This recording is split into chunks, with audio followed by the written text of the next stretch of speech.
Alright, now we're taking on Dive Man.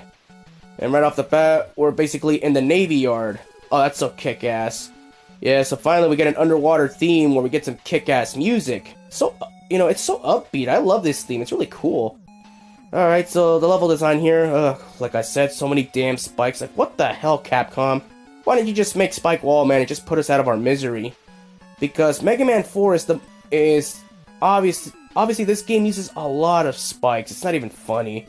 Alright, so we got our first mini-boss right here. Use Time Stopper and just, put him out of his misery.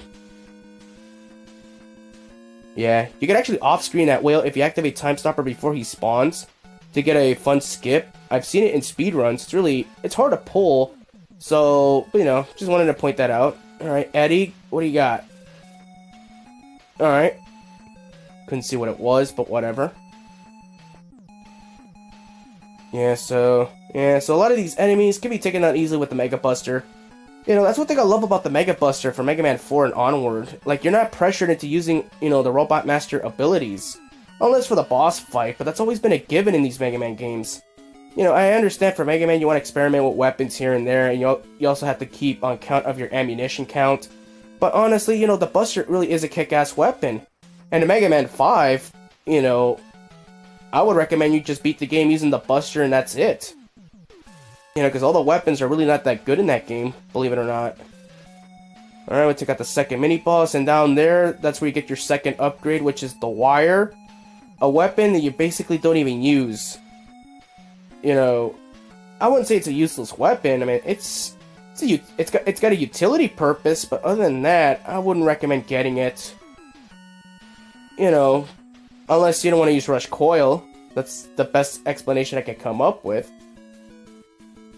Time Stopper, such a good weapon. Like, damn it, Capcom, why didn't you copy this weapon from X5 instead of giving us Flash Stopper? We would have been better off having this weapon, which is a superior version of Flashman's weapon. It's so good, and you have to use this weapon on speedruns. Specifically in Drill Man stage, which is really awesome. Yeah, so now we take on Dive Man. This boss fight's a pain in the ass, because Dive Man does his dive attack, which does a ton of damage on contact, so I have to use an energy tank. Yeah, but oh well.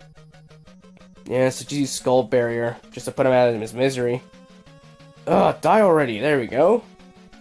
Alright, Dive Man, it's down to Davy Jones' locker with you. Yeah, I try to do some impersonations here and there. What do you think? Alright, I'll see you in the next area.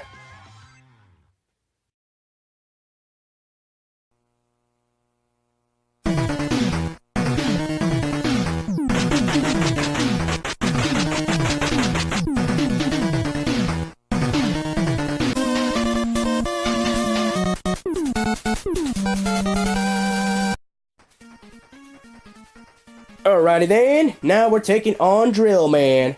And right off the bat, we got annoying pain-in-the-ass enemies. Oh, look at this, right off the bat, we get this annoying-ass, mini-boss. Well, I don't know what they're called. Like, seriously, when it comes to classic games, I just don't care to know what the names of a lot of these mook enemies are. Like, what's the point? Like, a lot of these enemies just make their one appearance and that's it. Like, they're never gonna be classics like Metals. Like the Metals, or any other enemy, basically. Or like these bats.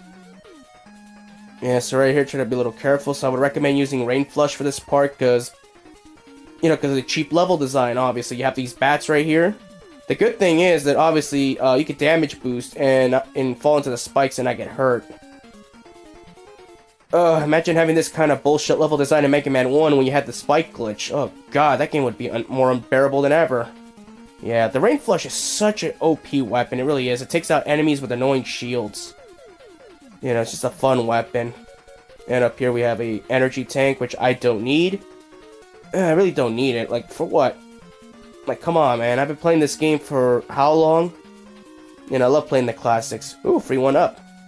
Yeah, so right here at the home stretch, you gotta use Time Stopper to skip all this shit. It's really fun to use in a speed run because you have to activate the switch and slide and get a few shots. It's really hard to pull off, but if you're a speedrunner, I've seen it done. It's really a fun weapon. It's really fun to use. You know, just a little paranoid right now. I just want to take a little slow here and there. I don't want to careen off the edge. And we already faced the boss. Oh, the last boss, obviously. We faced Drill Man. Obviously, this is where a lot of Mega Man 4 speedruns come to a halt because of the RNG you get from Drill Man. Because depending what pattern he gives you and how many dive missile shots you can get off him. And let's see, so far I got good RNG. That's good. He's not diving. He's not drilling. Okay. At least took almost half his health. Yeah, because if you just hit him once, he just dives underground like that. He's basically giving you a shit pattern. So for a lot of speedruns, this is where a lot of the runs can make or break you, obviously, because of all the boss patterns. Yeah, so one more shot should take him out.